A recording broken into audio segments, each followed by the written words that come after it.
Greetings, kitties! Welcome back to Keepers of the Crypt, our Tales from the Crypt podcast that delves deep into the dungeon of horrifying delights that Tales from the Crypt always had in store for us.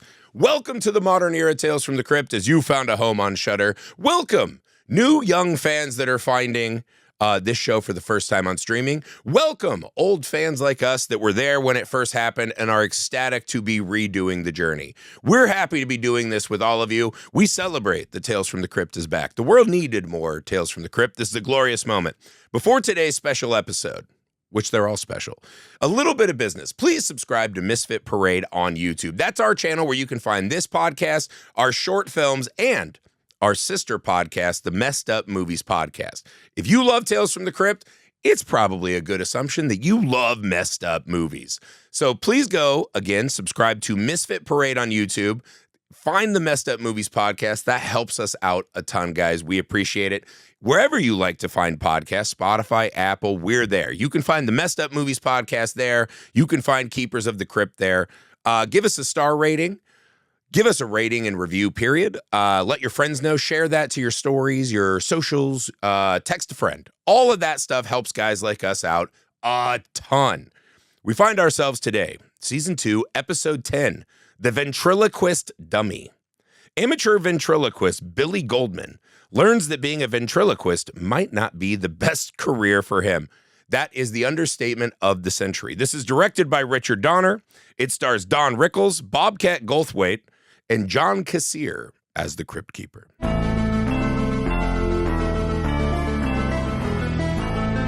This might be one of my top 5 favorite episodes I ever. agree. I mean, this is going to be high. Yeah. I mean, you start off, like, you just look at the cast, the director, like, you know this is going to be a great episode. You got Richard Donner, written by Frank Darabont of Walking Dead, Shawshank fame. He's made a lot of stuff. Superman, Lethal Weapon. Right. What was the other one from Richard Donner? That was he had another big one. Rack my brain here. Lady Hawk, that's right. Lady Hawk, that's right. But Shouts out Sam. But Don Rickles and Bobcat Goldthwait, like, yeah, that's an awesome cast. Ventriloquist dummies, but done in a way that you're not going to expect. Right. Probably the most unexpected ventriloquist dummy. Right. I did not see the twist at the end of this one. Like, no. That was... Well, up until the time, right, we'd had famous ventriloquist dummies, right? Slappy from Goosebumps was big for our generation. But that was after this. Twilight Zone. But, like, I saw Bump Slappy first because we were kids. Right. Right? And then all of a sudden you had, you know, your Twilight Zone head talking ventriloquist dummies. Yeah, that's like a big famous... There's an Anthony Hopkins movie, Magic, right? So there's been a lot of, like, evil ventriloquist dummies. Yeah, it seems like that it's always been like a staple of a horror series. There's a dummy episode, and it's always one of the best. I know we do this sometimes, and I don't mean to always sound like I'm throwing bombs at people's lifestyle choices. There's nothing creepier than ventriloquism. You know what? I was just thinking the other day, I'm like, man...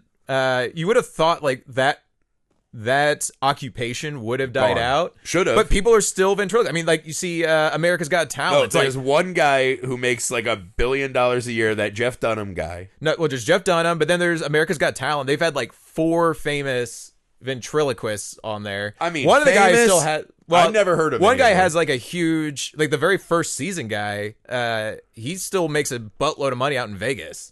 That's so sad. I mean, in Vegas, maybe, where you're like anomalies exist and where they're there to like make bad life choices, that's fine. It's a niche market, and you put you in one place where you have the entire world come in. Yeah, you're going to draw a show. Do you want to see subpar comedy with stupid fucking like Muppets? No, like I'm not interested.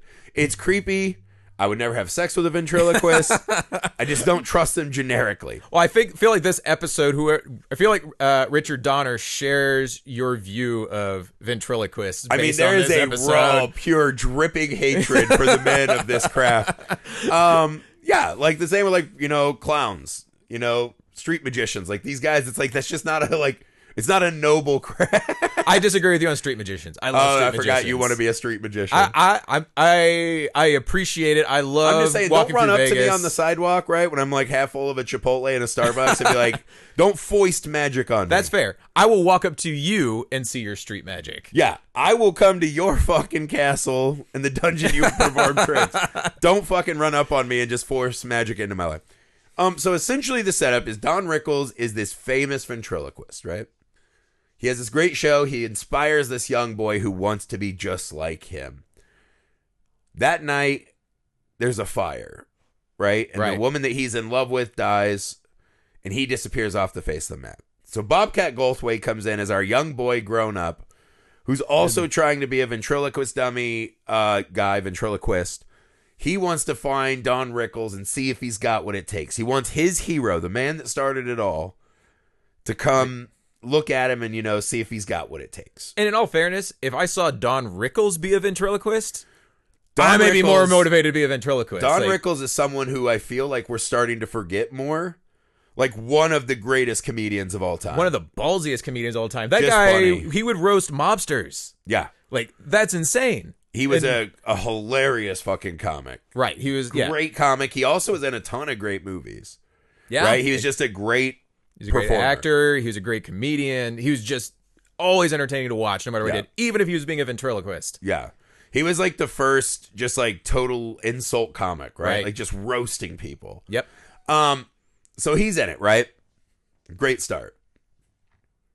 Bobcat kind of pulls him out of retirement, right? That's where we're starting. And we see Bobcat Goldthwait come up in traditional Bobcat Goldthwait style of just the super awkward, choky voice Bobcat Goldthwait, which is fantastic. Right. I never get sick of that. Like one of the character actors that I'll never get sick of the same shtick over and over again. Well, now he's just a great director. Right, yeah. Like, that's just his jam now. But so the rubber meets the road, as they say in this episode, when Bobcat does one of the most disastrous sets that's ever been done. And Rickles shows up. He sees Rickles and he is fucking bombing. Yep. And one thing I really appreciated about this, I've been on stage a lot, right? I used to act. I've done improv. I did a couple stand-up things here and there. You still do here and there. Yeah, I'll get on stage when I need to. That fucking feeling of, oh my God, I'm dead. There's nothing I can do to escape this. That kind of vertigo they capture in the way they shot that rocking scene of him just knowing he's fucking done. And that's exactly how that feels up there. But he's going to sit there and he's going to try to get through it. Yep. It's that or worse. Like when you fucking tell a joke or you do your line and it's just silence. Silence to me is worse than the other because you can be like, maybe they're just having fun.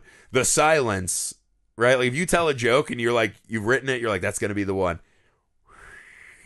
You can hear like the tumbleweed and shit. Yep. It's like, oh my God. Yeah, it's you just unbearable. I'm sure you just feel the heat of the lamp, the sweat dripping down your forehead. You're just like, fuck, I've got 4 more minutes, but that's going to feel like 100. And especially in this guy's case, because this guy has been practicing since he was 10 years old. Yeah. And as soon as he gets on stage, he drops the head off of the dummy, and he can't even get like the joke out. It seems like he's had several of these disastrous shows and is praying that somehow Rickles can give him the magic key. Maybe that's it. He knows this is it. He knows he's fucking terrible. And this is when we start to get into because this is one of those, it's kind of a classic Tales from the Crypt short, like Twilight Zone, Alfred Hitchcock Presents, like kind of a classic short presentation. And then it just goes way off the rails. Off the fucking rails. Right. In the most wonderful fucking way. Because even Don Rickles gives up on him. He's like, I watched you for 2 minutes. Yeah. And you aren't made for this. Just quit. But seems to have like a bit of sympathy for him, right? Like, you're a nice enough guy. It's just like, it's not going to work. Yep. Like, it's absolutely not going to work. And then we see start to see the demons of Don Rickles' character when a prostitute comes up to him and he tries to like say no. And then he has to break it to Bobcat Goldthwait and crush this guy. And it seems like something about that breaks him. And then he just walks over to the hooker. Yeah, and he's like, now can I buy you a drink? It's like, the very next thing we see, she's fucking dead. And then she's murdered in the car. In a car. Yep. She got murdered. Her throat is sliced. Yeah. Which, I have to wonder how that happens. Like, in knowing what we know later in the episode, like, I would have been curious to see how that scene works out. I think what the episode tells us, there are some things outside of the realm of natural explanation that go down. Because what happens, Bobcat shows up at the crib. Rickles is trying to take a bunch of heroin.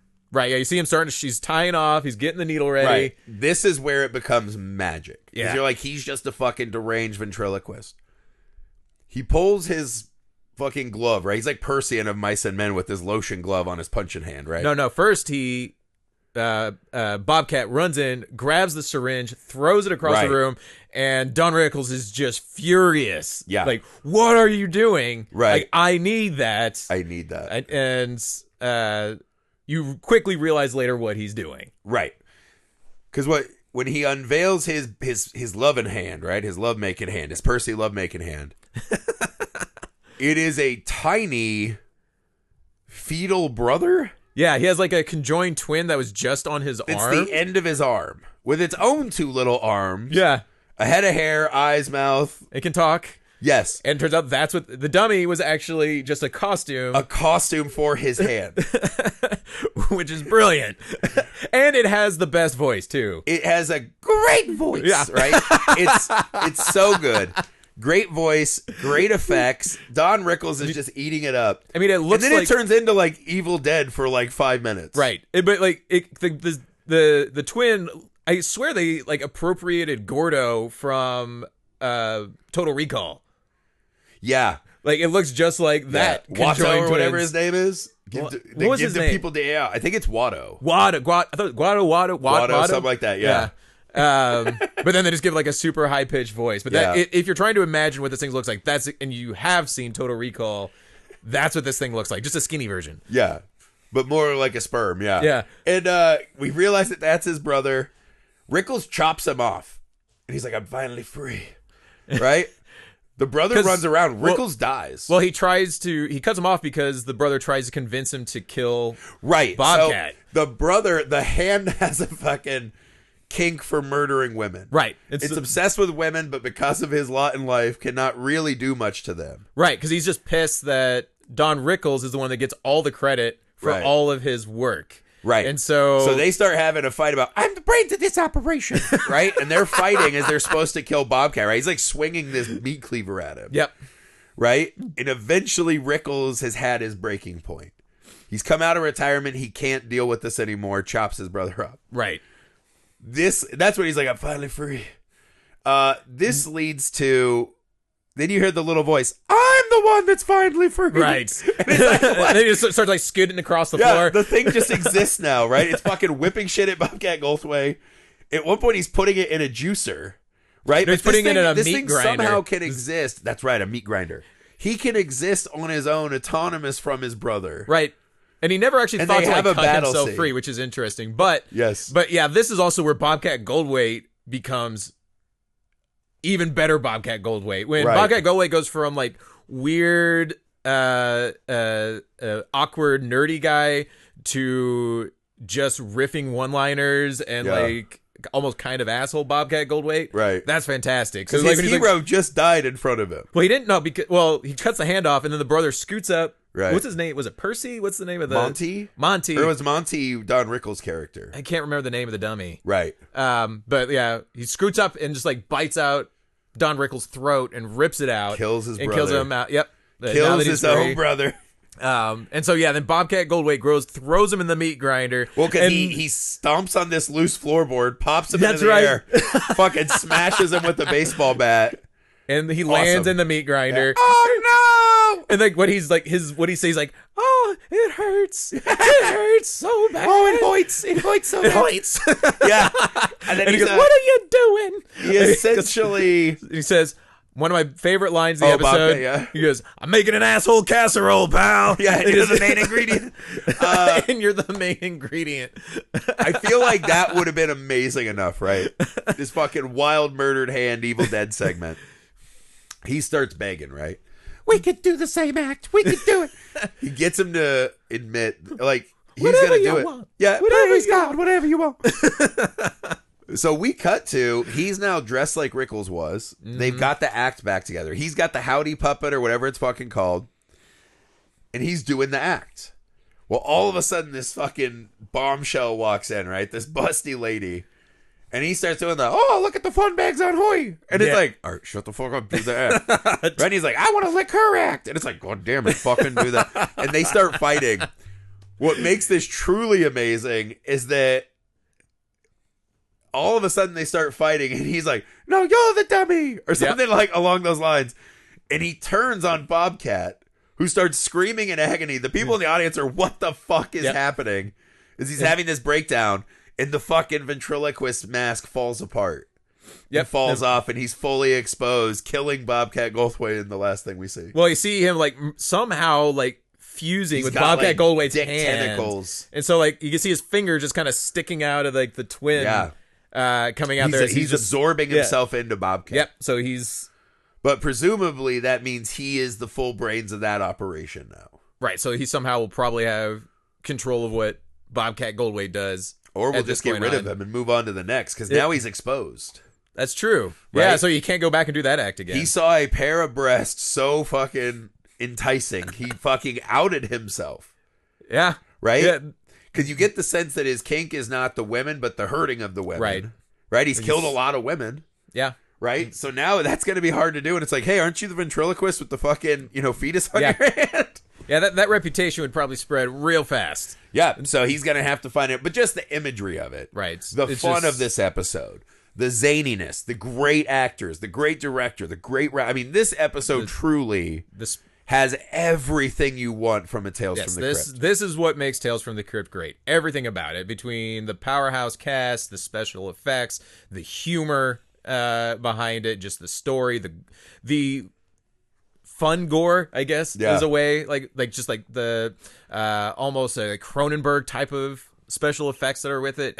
I love this episode. This is definitely a top 10. And it's kind of a classic old-timey setup for a scary story, but just completely fucking gone bananas. Right. Yeah, you don't see, that's the other thing. You don't see where this one goes. Like, sometimes you can predict the episode. Like, okay, I see where this is going. Right. Had no idea where this is like a going. fucking wild turn that I had not seen before. So my test would be, you got 5 episodes, right? Like 2 hours, a movie length, right? To show someone what they... Like Tales from the Crypt episodes to try to get them hooked on the show. This has to be on that list for me. Like, absolutely has to. Or just be like, why do you love Tales from the Crypt? Watch this episode. Right. This will fucking tell you exactly why we all love this show so much. Yep. It's an absolutely batshit fun time. And if you don't love this episode, you're not going to like this series. This is the best episode of this season, probably. Although my favorite Tales from the Crypt ever is also in this season. There's that one. And then the Crying Out Loud with Sam Kinison. This one is just so much more rewarding than that episode. Yeah. Like, it just has that extra level of the little monster and Don Rickles. Like, it's got better. those extra things, but they're both very similar. Right. This one just has those little extras that make it so fucking delightful. Yep. No. This one's great. All-timer. I got to pull out my official rankings. I've still got the chart up to date with my very scientific and perfect ratings. We're going to, by the time we get to the end, there's 18 episodes this season, so this one's going to be tougher. We'll have a legitimate top 10 by then. And we're going to roll this from, like, everything, season 1 and season 2. All seasons up to that will point. be in. So we'll have a legitimate top 10 at the end of the season. I'm actually, see, this is the thing. Once we start a season, so we usually record a couple in a row, I am desperate to finish the seasons. Right. It's like my binge viewing that I've been trained to do now. Like, I want to get in and fucking knock them out and see how it all compares. Right. Well, and this is one that's easy to do, too. Like, this is a show where you lose track of time while you're watching it. Like, you can binge this series easily and 20-some minutes a piece, and lose 4 hours of your life, and not even realize it. This was our TikTok, kids. Yep. In the 90s, this is what we had. Well, we had TikToks. Well, we had to wait like 20 years for like DVDs to come out in order for it to be our TikTok. They are all on YouTube. You were right. Yeah, they're all. You can find every episode on YouTube. Yep, unedited, amazingly. But the one I found is run by some guy. I think his name's like Glamour. And he's like, it's actually really interesting to watch because at the end of his episodes, or at the end of the episodes, he like pushes his like death metal band, and he's like a 50-year-old guy with totally like Kiss makeup. Totally worth it. Yeah. So it's actually, I love watching all the way to the end of the episode. So Glamour, you're welcome. Here's your little like push. I think that's your name. We could give him. He probably isn't monetized or he'd get sued. We should buy some of his albums. We should have him as a guest on the show. Like, why? Oh, dude, I would love to. Why are you a Tales from the Crypt pirate, Glamour? We need to reach out to Glamour, dude. I would fucking love that. All right, guys, that's it for this amazing episode. What was this one called? The Ventriloquist Dummy. I think, that's right. It's just a basic title. That's right. So that's it for the Ventriloquist Dummy. That's it for us. We will see you guys next week for another amazing tale from the Griff. If there's anything we can do to make this more enjoyable for you, let us know. Bye. Good evening, everybody.